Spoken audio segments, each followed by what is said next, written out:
Eu fico muito feliz de estar aqui hoje na igreja, pela primeira vez no culto da família, trazendo a mensagem. Todas as outras vezes eu trouxe uma mensagem aqui na igreja, num dia de culto de missões, ou num dia de culto que não era de missões, mas é a primeira vez culto da família. E nada melhor do que começar esse dia, começar esse culto. Primeiramente eu gostaria de fazer uma homenagem. Porque nesse ano de 2019, eu e minha esposa estamos fazendo 25 anos de casado. Daqui a pouco, no dia 24 de fevereiro, nós estamos fazendo bodas de prata. E como hoje a irmã Simone e o irmão Olavo não estão aqui, porque eu tenho certeza que eles iam fazer essa menção, eu não posso perder a oportunidade e ler um pequeno texto que foi produzido agora à tarde, que ele diz assim: Elinho, o casamento é uma das maiores bênçãos de Deus para a nossa vida. Dia 24 completaremos bodas de prata, 25 anos de casamento, uma união que vale ouro. São anos e anos de amor, companheirismo, amizade, dedicação um ao outro e à família. Não foi fácil chegar até aqui. Muitas tristezas foram vividas, muitas lutas foram enfrentadas, muitas turbulências vieram ao longo desse tempo. Porém, a todas nós superamos, pois as alegrias, as surpresas, as vitórias sufocaram tudo que de ruim um dia chegou a nós. Ao longo desse tempo, muitas pessoas cruzaram nosso caminho, mas apenas poucas fizeram morada contínua em nosso convívio. Isso significa que o tempo passou para nós dois. Não sou mais aquele artista da Broadway, e nem você aquela atriz de Hollywood dos anos 90. Porém, tudo que é passageiro não prevalece, mas há algo que permanece independentemente do tempo. O ser que há dentro de cada um de nós dois. Esse, o tempo não faz envelhecer, apenas amadurecer. Minha oração nesse dia é que o Senhor faça prosperar cada vez mais nossa união, que a nossa descendência seja poderosa na terra, como profetizado no Salmo 112, e que nossa união seja sempre forte, até aquele dia em que o Senhor nos chamar. Felicidades para nossa família, e que venha o ouro, o diamante, e assim por diante. Amém. Glória a Deus.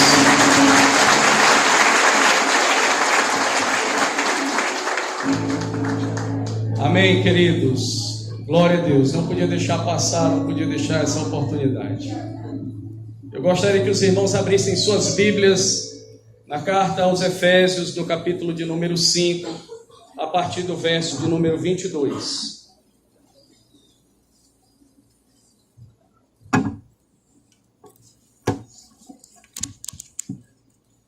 Efésios, capítulo 5,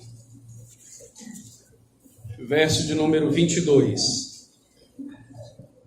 Eu tenho certeza que essa palavra vai falar a todos nós que estamos aqui nessa noite. Sejamos nós casais, sejamos nós adolescentes, sejamos nós jovens, sejamos nós pessoas que ainda não casaram. Mas vai falar o coração da gente. Verso 22 de Efésios 5 diz assim: mulheres, sujeitem-se a seus maridos como ao Senhor, pois o marido é o cabeça da mulher, como também Cristo é o cabeça da igreja, que é o seu corpo, do qual ele é o Salvador. Assim como a igreja está sujeita a Cristo, também as mulheres estejam sujeitas em tudo a seus maridos. Maridos, amem suas mulheres como Cristo amou a igreja e entregou-se a si mesmo por ela, para santificá-la, tendo-a purificado pelo lavar da água, mediante a palavra, e apresentá-la a si mesmo como igreja gloriosa, sem mancha, nem ruga ou coisa semelhante, mas santa e inculpável. Da mesma forma, os maridos devem amar as suas mulheres como a seus próprios corpos. Quem ama sua mulher, ama a si mesmo. Além do mais, ninguém jamais odiou o seu próprio corpo. Antes o alimenta e dele cuida, como também Cristo faz com a igreja, pois somos membros do seu corpo. Por essa razão, o homem deixará pai e mãe, e se unirá à sua mulher, e os dois se tornarão uma só carne. Pai, essa é a tua palavra. Ela já é abençoada, Senhor, por natureza. Em nome de Jesus, eu quero te glorificar nesse momento, Senhor. E te pedir que venha falar mais uma vez comigo nesse texto, para a glória do teu nome, Senhor. Que a minha imagem seja apagada nesse lugar, Senhor. Que a tua imagem cresça aqui nesse lugar, Senhor. E que a minha seja reduzida ao nada, mas que a tua seja reduzida, seja elevada ao tudo, Senhor. Maximiza a tua palavra aqui. Nós te glorificamos em nome de Jesus. Amém. Amém. Paulo, quando ele escreve aos Efésios, ele está fazendo uma comparação do casamento com um corpo, a figura de um corpo, uma cabeça e um corpo. O marido, ele é a cabeça. O corpo seria, no caso, a mulher. Amém?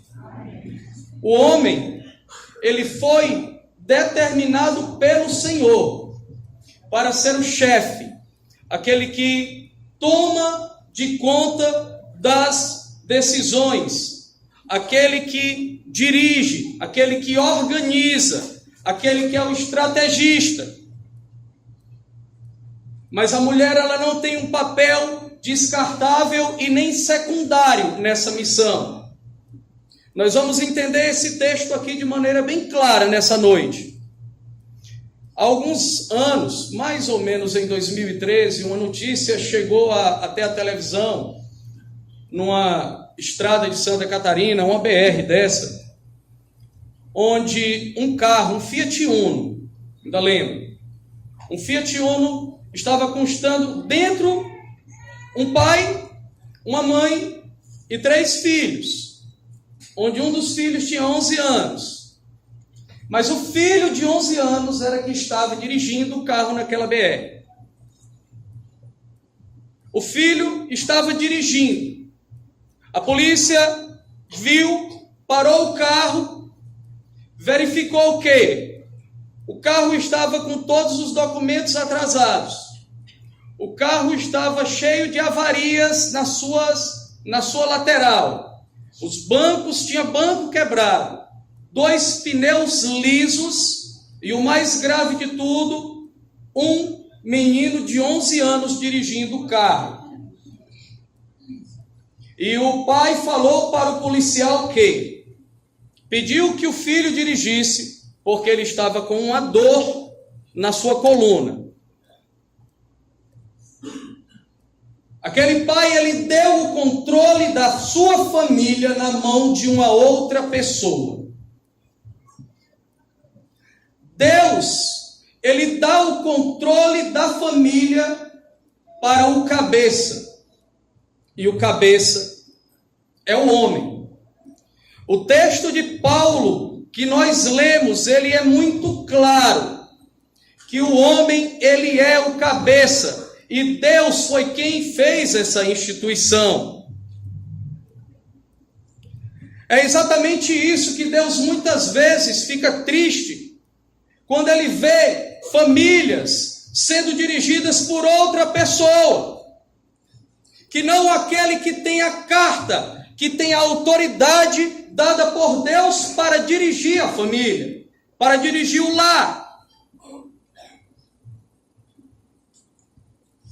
E muitas vezes, irmãos, muitas vezes as mulheres, elas tomam o papel de cabeça, e dá até para entender em determinadas situações. Mas existem papéis biblicamente determinados pelo Senhor dentro do casamento. O homem tem o seu papel dentro do casamento. A mulher tem o seu papel também. Quando houve o pecado, a queda, lá no Éden, quando Deus aparece, Ele não recorre à serpente, Ele não recorre a Eva, Ele recorre ao cabeça. Adão, onde você está? Ele não pergunta, cadê Eva? Ele não pergunta, cadê a serpente? Ele vai atrás do cabeça, aquele que ele colocou como líder. Porque a responsabilidade é dele. A mulher, ela tem um papel fundamental dentro do casamento. A mulher tem um papel fundamental, ela é o corpo de uma cabeça. Se existisse só cabeça, seria monstro. Se existisse só corpo, seria monstro. Mas um casamento, uma família, ela só consegue funcionar bem se houver um cabeça, um corpo e um Deus de aliança no meio dessa família. Não adianta ser cabeça e ter corpo. Ter cabeça e corpo não adianta. Se o Senhor não estiver nesse meio, não vai dar certo. Na língua hebraica, homem se escreve Ish, mulher se escreve Isha. Existem letras na palavra Ish e letras na palavra Isha que são comuns. Até pelo som vocês conseguem entender. Se você retira 2 letras da palavra Ish e 2 letras da palavra Isha, sobram 2 letrinhas lá, uma chamada Iod e a outra chamada Re, que juntas elas significam Deus. Então, o nome do homem, nome mulher, tem Deus envolvido. Se você retira Deus desse contexto, sobram 2 letras lá no hebraico, o Aleph e o Shin, que juntos significam fogo abrasador. Ou seja, homem com homem é fogo abrasador, mulher com mulher é fogo abrasador, fogo condenatório. Deus precisa estar no contexto da família, irmãos. Deus precisa estar dentro desse contexto.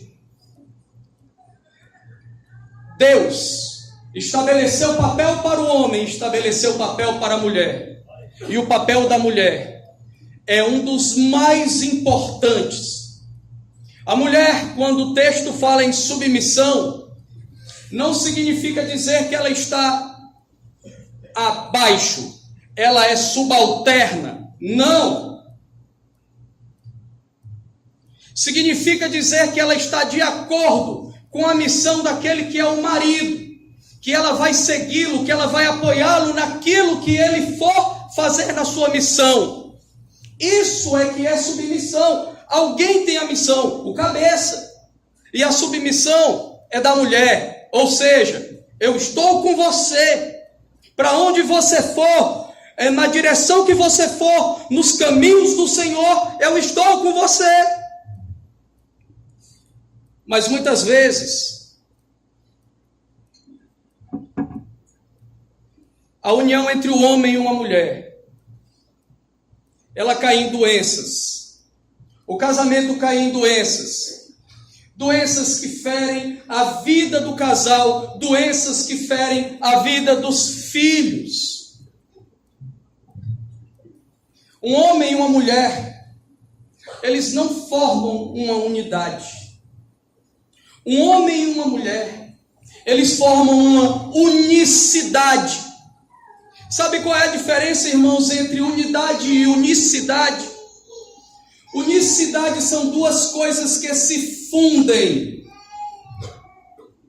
Não é à toa que no texto de Gênesis 1:26, o homem unirá-se com a sua mulher e os dois serão uma só carne. Unicidade. Duas coisas que se fundem.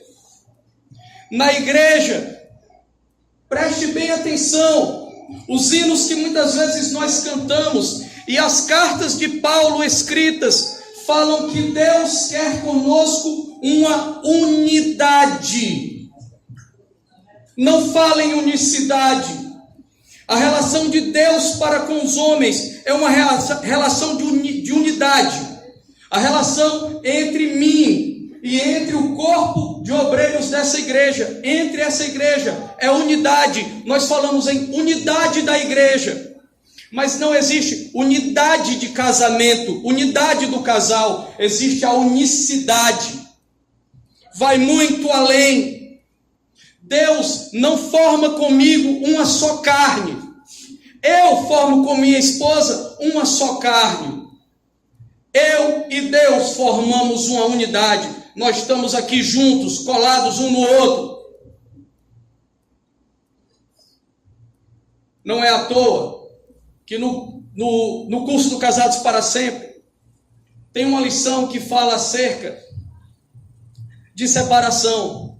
E quando um homem se divorcia, se separa de uma mulher, ou quando um falece, o outro fica, partes daquele ente que se foi ficam dentro de nós, porque é uma unicidade,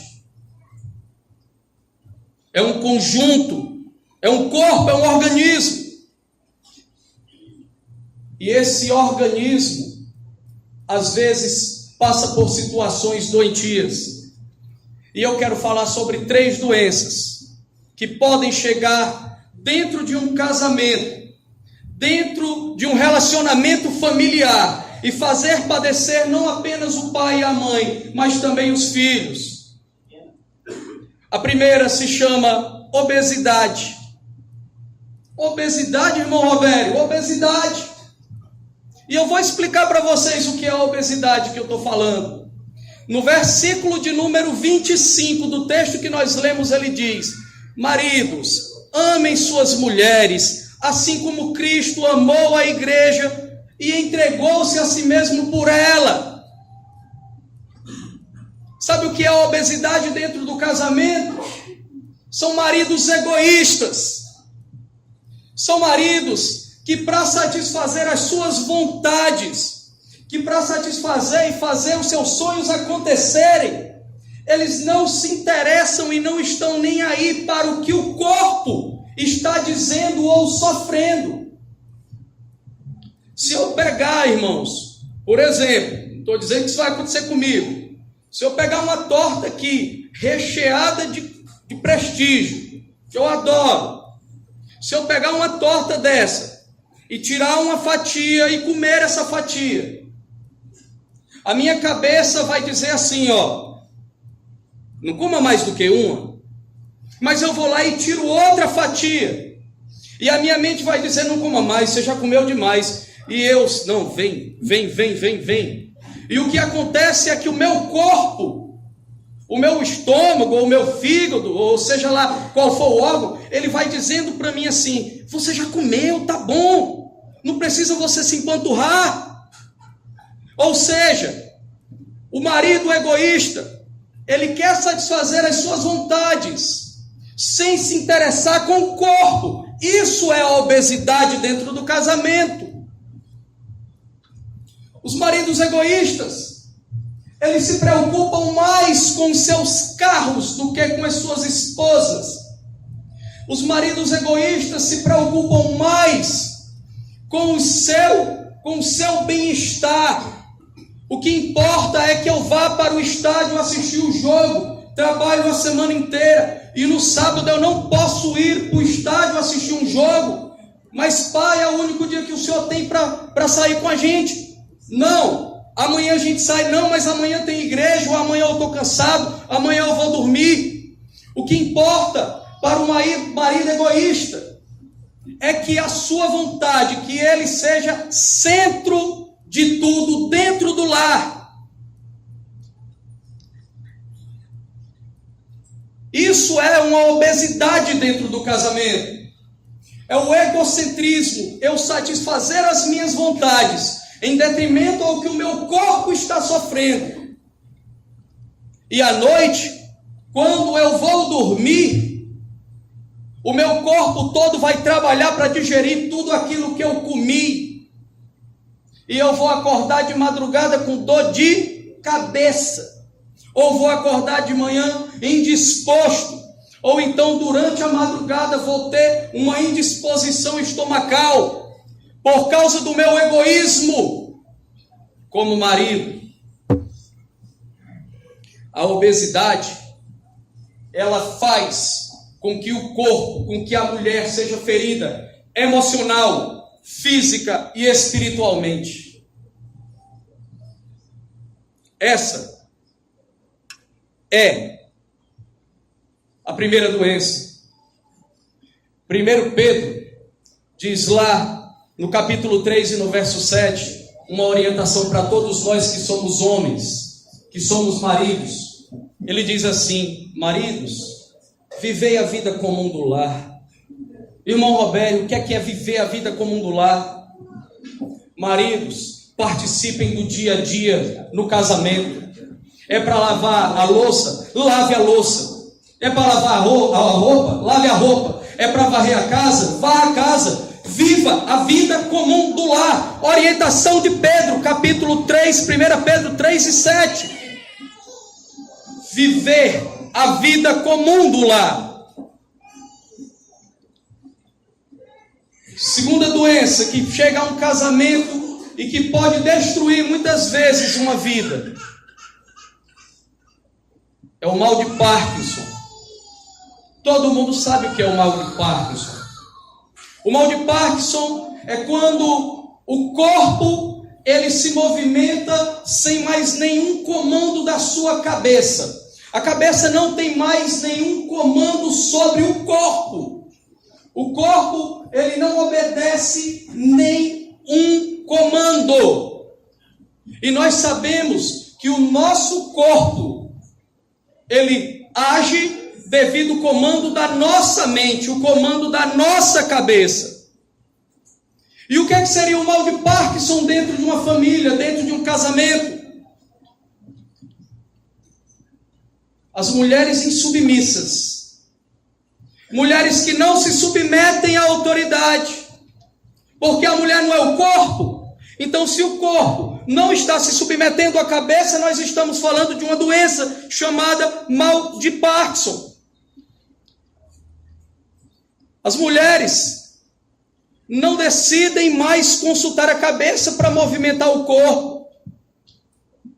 As mulheres muitas vezes começam a comprar escondido, fazendo dívidas escondidas, de tal maneira que a bola de neve fica tão grande que no dia que é descoberto, o casamento acaba.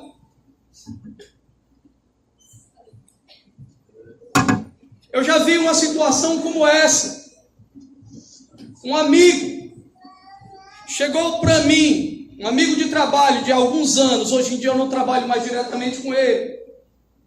Robério, está acontecendo isso aqui, eu descobri isso aqui. Ela está comprando com a mãe dela, e a mãe dela leva e não precisa de cortina lá no apartamento, está lá cheio de cortina nova. Robério, eu estou atolado até o pescoço. Acabou o casamento. 2 filhas. Acabou o casamento. Destruiu. Mulheres insubmissas.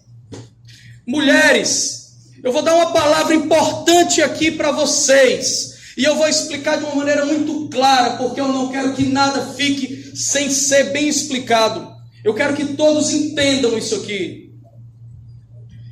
Muitas vezes, Pode ter uma mulher que diga assim: se eu deixar o comando na cabeça do meu marido, o barco vai afundar, o prédio vai cair.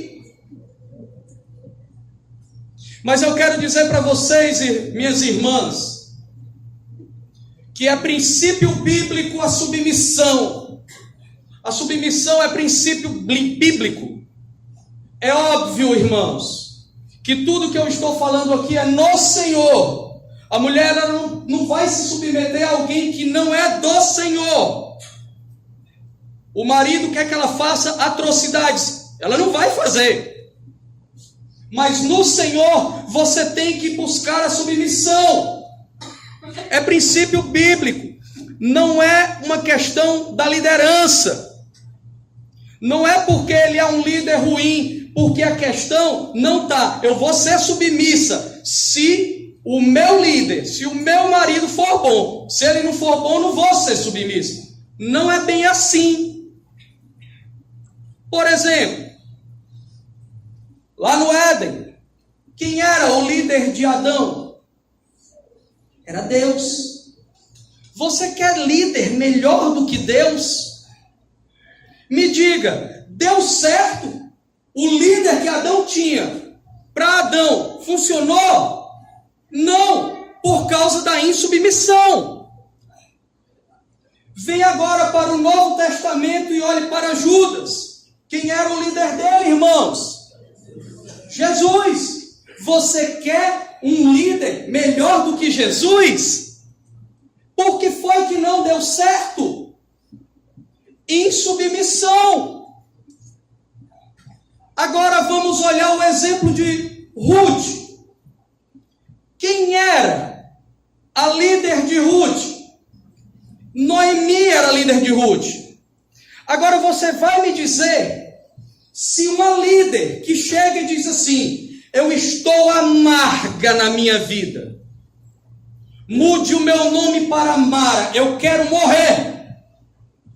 Me diga se isso é palavra que um bom líder é para dizer para o seu liderado.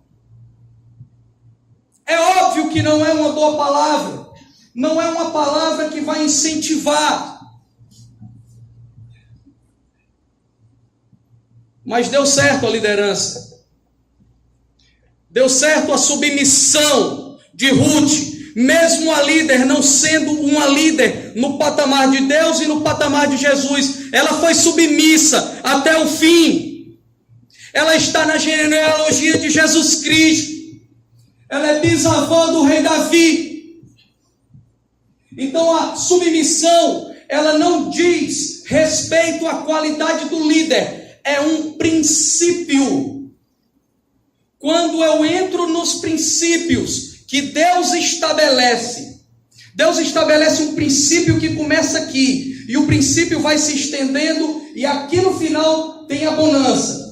Na hora que eu entro nesse princípio e sigo, eu vou chegar lá.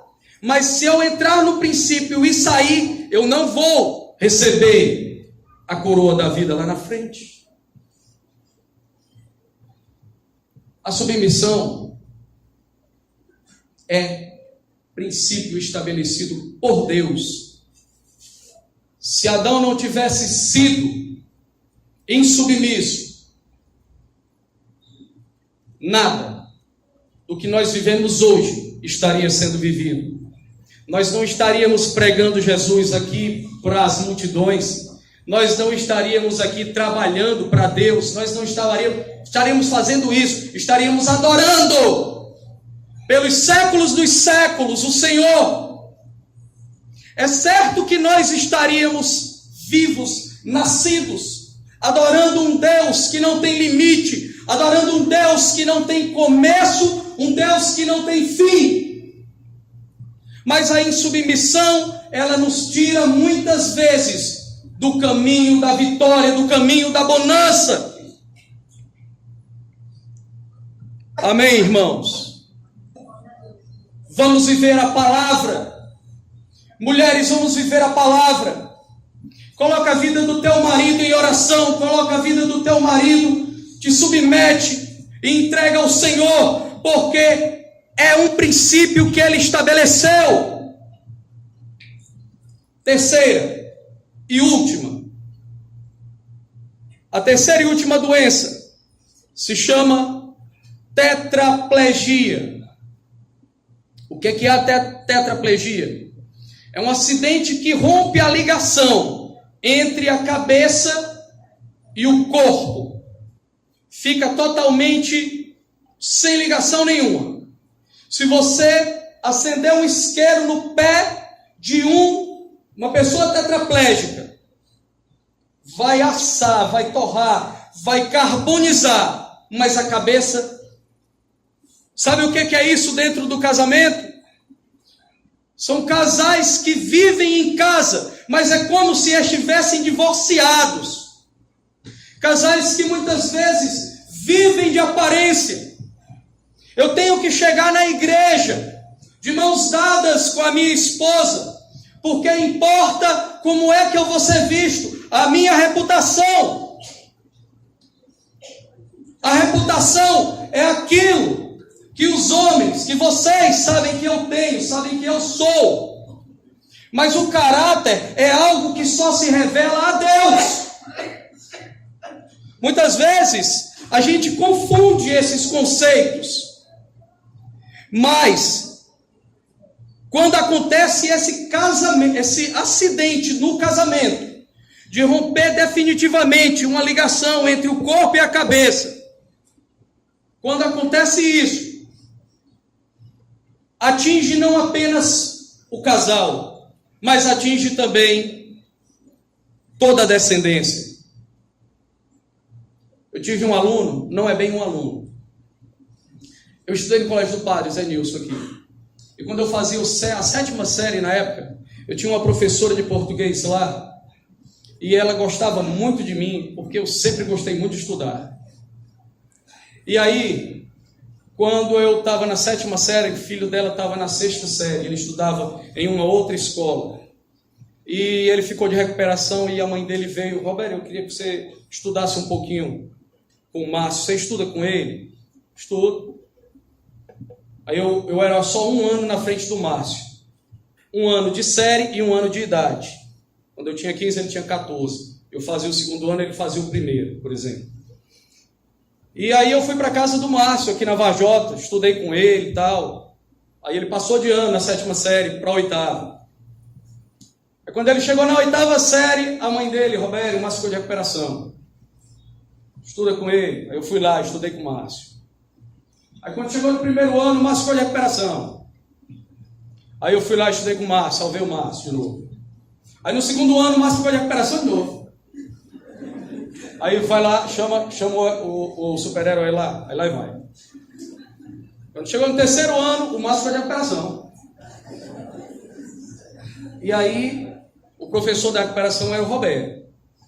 Aluno ainda, também, né? Quando chegou na faculdade, aí o Márcio liga para mim: estou precisando de ajuda. Eu disse: já era, meu filho. Te vira.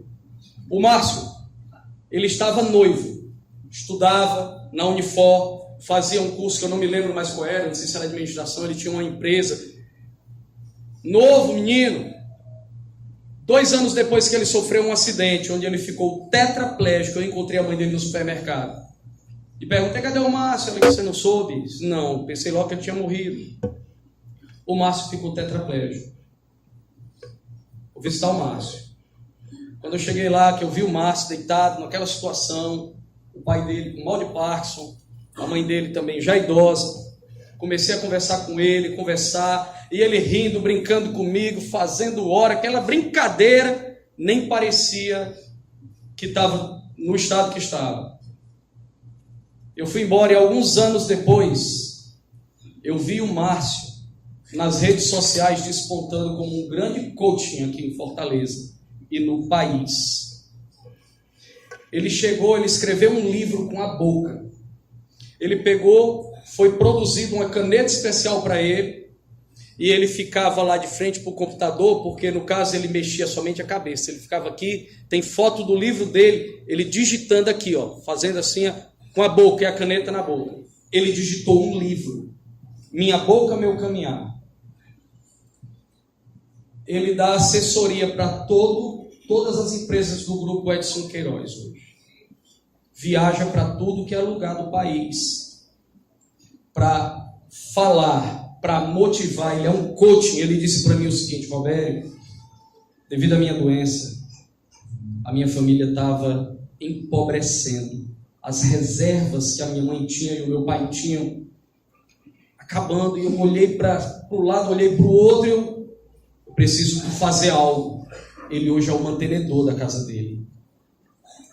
Hoje ele é o mantenedor. Foi uma pessoa que sofre de tetraplegia, mas que ele tomou a decisão. Ele disse: eu não vou me conformar com isso, e eu vou fazer algo para reverter o processo. Ele hoje é feliz da vida, é um menino formado. Por que que casamentos tetraplégicos não podem ser revertidos? Eu escutei recentemente uma história de que um casal há 7 anos não se comunicava dentro de casa. O homem não mais dormia com a esposa dentro de casa, no quarto. 7 anos. Parece utopia, mas não é. Parece fantasia, mas não é. Isso são coisas que afligem a nossa vida. Muitas vezes essas doenças vêm querer tocar o nosso casamento, tocar a nossa família e destruir a nossa harmonia entre pai e mãe. Mas para toda doença existe remédio. Para doenças existem remédio, e essas doenças, elas têm remédio na palavra. No verso de número 25 do texto que nós lemos, eu vou apresentar o primeiro remédio, que diz assim: maridos, amem suas mulheres, assim como Cristo amou a igreja e entregou-se a si mesmo por ela. O primeiro remédio é chamado amor. O primeiro remédio se chama amor. Mas que amor é esse? Que amor é esse que o texto está falando? Para um leigo, vai imaginar que é o amor eros, o amor que é algo em troca, porque se fala de homem e mulher, tem que se falar em amor eros. Não é esse o amor eros, não é ele.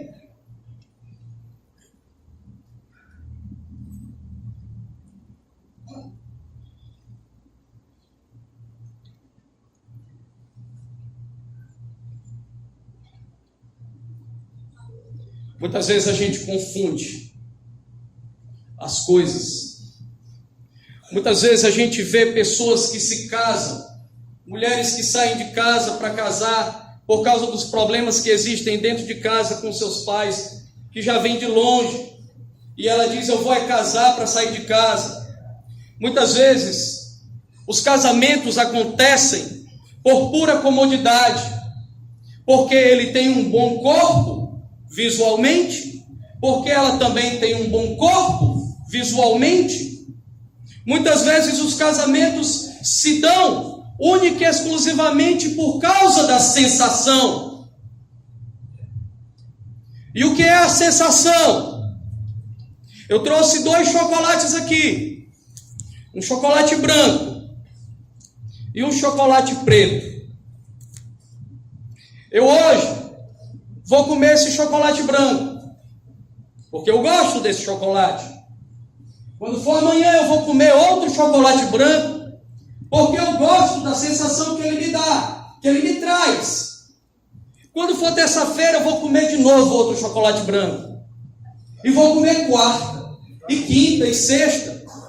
Vai ter um momento em que eu vou abusar do chocolate branco. Porque a sensação que o chocolate branco me traz não mais satisfaz o meu corpo, a minha mente. E eu vou partir para o chocolate preto. Porque a sensação do chocolate preto é diferente da sensação do chocolate branco. E de sensação em sensação, você vai galgando uma jornada rumo ao inferno. De sensação em sensação, você vai gravando a tua vida numa cruz infernal. É isso que o amor eros, muitas vezes mal utilizado, fora do casamento, traz para dentro das nossas vidas. Mas nós somos namorados, nós nos amamos. Qual o problema que tem de nós nos relacionarmos intimamente? Se eu amo você, nós podemos nos relacionar intimamente, nós podemos ter relações sexuais antes do casamento, sim, porque eu te amo. Que amor é esse? Que o homem é capaz de colocar a mulher a um passo de ir para o inferno. E que amor é esse que a mulher é capaz de colocar o ser que ela diz que ama a ponto de ir para o inferno? Nós precisamos parar para entender isso. Nós não podemos nos conformar com o pecado que tem assolado a juventude, que tem assolado não apenas a juventude.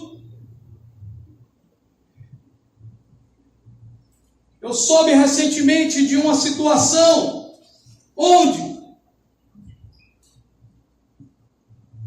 eu pedi graça a Deus para poder falar isso. Eu soube recentemente de uma situação que me entristeceu demais. Um grupo de pais se reuniu para combinar como seria a festa de final de ano dos filhos que estudavam juntos. Eles alugaram uma casa num determinado lugar. Soltaram os meninos lá, os adolescentes lá. Só foram buscar no outro dia de manhã. E aconteceu tudo que vocês estão pensando agora aí.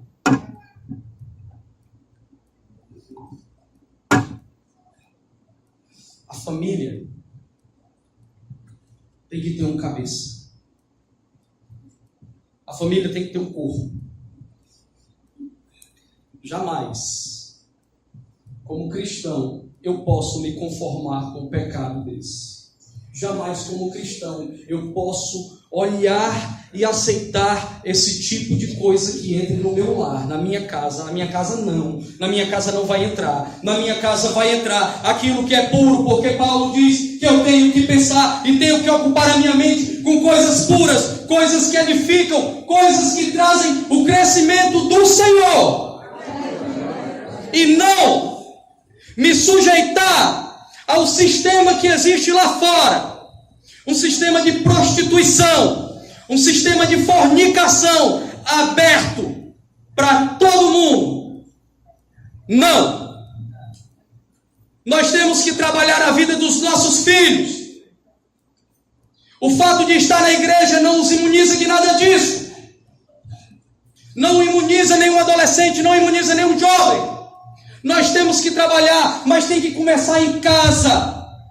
A escola e a igreja não são lugares de educar. A educação é em casa. A igreja é uma extensão da nossa casa. A igreja tem que ser santa, não é verdade?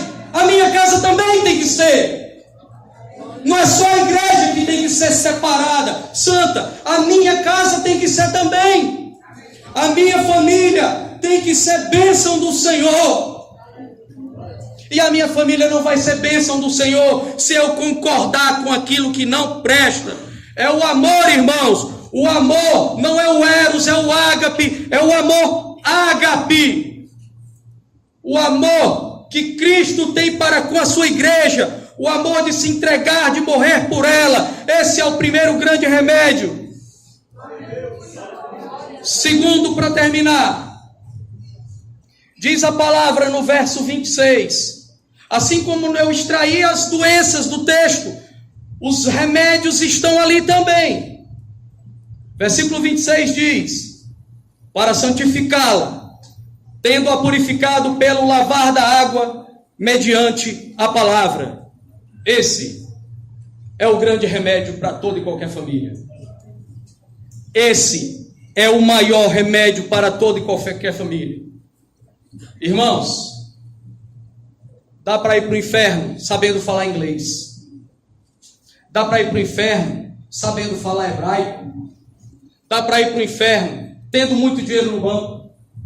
Mas não dá para ir para o inferno amando a palavra. Não dá para ir para o inferno sendo um adorador da palavra, um amante da palavra. É impossível. É impossível. Você ama a palavra? Você ama a palavra? Você ama a palavra? Não é dinheiro que sustenta uma família. Não é dinheiro que sustenta uma família. Não são posses que sustentam uma família. Não são viagens que sustentam uma família. Não é poder aquisitivo. Quem sustenta a família é a palavra. É ela que sustenta. Jesus disse que todo aquele que escuta as minhas palavras e as pratica, assemelhado-ei ao homem prudente que edificou a sua casa sobre a rocha. Caiu a chuva, bateram os rios, correram os ventos e a casa não bateu, porque ela estava firme na rocha. Mas aquele que escuta as minhas palavras e não as pratica, assemelhá-lo-ei ao homem imprudente. A sua casa vai cair, porque o imprudente, ele firma a sua casa sobre a areia. Sobre a areia. É a palavra de Deus que sustenta uma família, meu irmão. É muito bom a gente poder pagar um curso de inglês para os filhos. É muito bom a gente poder pagar uma boa escola para o filho. Quer fazer intercâmbio? Manda para o exterior. É ótimo. Mas a maior herança que você pode deixar para o seu filho não é uma conta gorda em bens materiais. É a palavra no coração. É a palavra na vida. Está na hora que nós pararmos de seguir os roteiros que a televisão tem mostrado. Está na hora da gente parar e ver, ocupar o nosso tempo, substituindo a palavra pela novela Jesus. Eu assisto a novela Jesus, aí eu não preciso ler, porque os versículos aparecem lá na tela. Eu estou vendo ali, é emocionante, dá vontade até de chorar. Mas eu não posso substituir a palavra, a leitura da palavra pela novela. Aí eu não tenho tempo de ler a palavra, eu não tenho tempo de orar a palavra, porque naquele horário eu tenho que estar prostrado de frente ao consumidor de intelectualidade, que é a televisão. Mal usada. Muitas vezes a televisão é mal usada. Ela rouba a nossa vida, ela rouba a nossa paciência, ela rouba a nossa inteligência.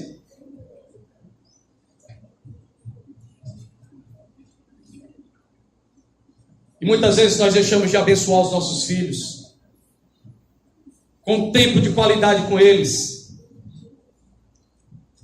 Quando seu filho sai de manhã, ele sai para o Egito, sai para o deserto.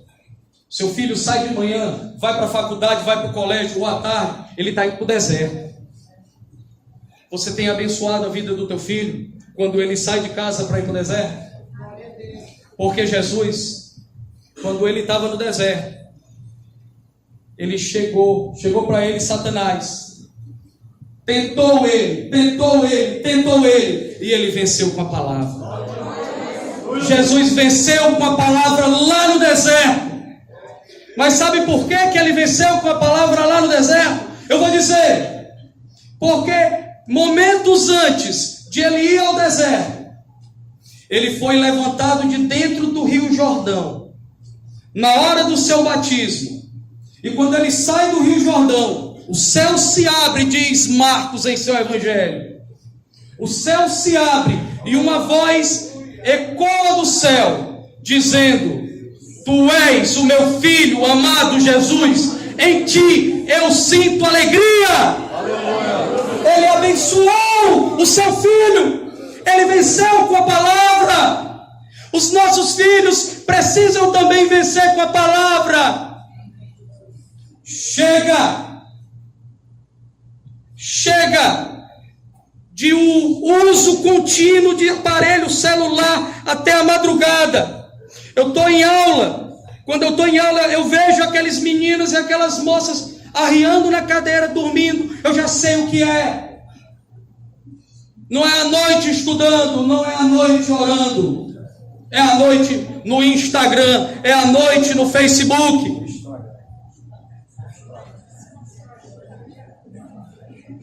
Para finalizar, irmãos,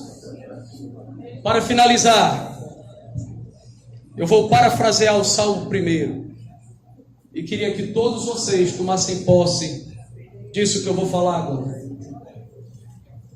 Bem-aventurada a família que não anda segundo o conselho dos ímpios, nem se detém no caminho dos pecadores, nem se assenta na roda dos escarnecedores.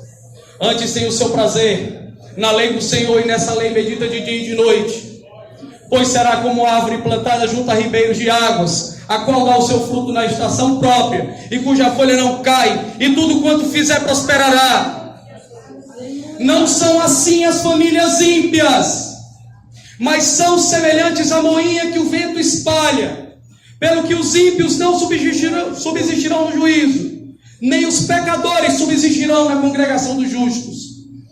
Porque o Senhor conhece o caminho dos justos, mas o caminho do ímpio conduz à ruína. Fique de pé, em nome de Jesus, para a glória do Senhor. Eu finalizo lançando uma palavra para todas as famílias presentes aqui.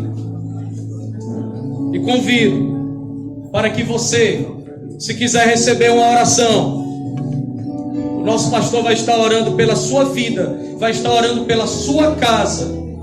Eu não vou ficar me demorando no chamado. Se você precisa, e se sabe que precisa, vença o orgulho. Venha à frente para ser abençoado pela oração do nosso pastor, o anjo da igreja.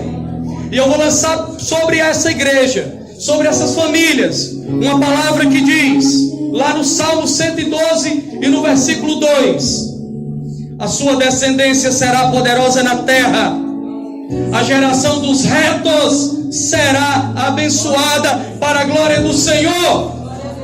Que o Senhor abençoe a tua família, a tua casa. E eu te dou 1 minuto para vir à frente, para que o Senhor possa abençoar a sua vida hoje, nesse primeiro dia da semana. Que Ele possa estar aqui, porque Ele está aqui para olhar para o teu coração, para as tuas dificuldades. No nome de Jesus, 1 minuto para você vir à frente receber a oração do nosso pastor.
Foi feita uma explanação sobre 3 patologias, 3 doenças. Foi explicado a contextualização das mesmas dentro do relacionamento, dentro da família. Obesidade é excesso de gordura. E nós nós nesta noite declaramos que Deus, Ele cura os excessos. Deus nos livra dos excessos, aquilo que excede e que traz prejuízo ao relacionamento entre o homem e a mulher, marido e esposa, entre o pai e o filho, entre a mãe e o filho. Deus cura esses excessos. A segunda patologia aqui apresentada foi o mal de partos. E o mal de parto se caracteriza por dois sintomas extremamente fortes. O primeiro é a rigidez, e o segundo é a falta de equilíbrio juntamente com o tremor. E eu creio no Deus que elimina a rigidez dos relacionamentos, relacionamentos duros, enrijecidos até pelo pecado. O nosso Deus cura isso. O nosso Deus amolece através do óleo, da graça, do seu Espírito Santo. O nosso Deus é aquele que gera equilíbrio nas nossas relações. A terceira patologia que foi falada foi a tetraplegia. Eu quero dizer para você que Deus liga aquilo que foi desligado. Deus une aquilo que está desunido. Deus restaura o que está precisando de restauração. É uma noite de entrega ao Senhor. Se você está imune a essas patologias, te põe nesta hora como instrumento de Deus para orar por vidas que precisam de restauração, de cura. Seja instrumento de Deus. E nós vamos orar que tem vidas, eu não sei, nem estou preocupado em saber o que trouxeram estas vidas aqui. Não me compete. Isso é obra do Espírito Santo. A palavra de Deus não volta vazia. Portanto, antes da gente fazer os nossos pré-julgamentos, estejamos entendendo que a palavra do Senhor, ela cura. Glória a Deus. Pai de amor, Pai de bondade, nós estamos aqui na noite da tua casa, em tua presença, Senhor, e nós reconhecemos que tu és o Senhor da nossa vida, e sendo o Senhor da nossa vida, tu és Senhor dos nossos relacionamentos. Pai, aqui, Senhor, nós te pedimos que tu possas, Senhor, intervir, que tu possas agir, Senhor, como Deus que cura, como Jeová Rafá, o Senhor que sara. Clamamos nesta noite por relacionamento, Senhor, que estão com excesso.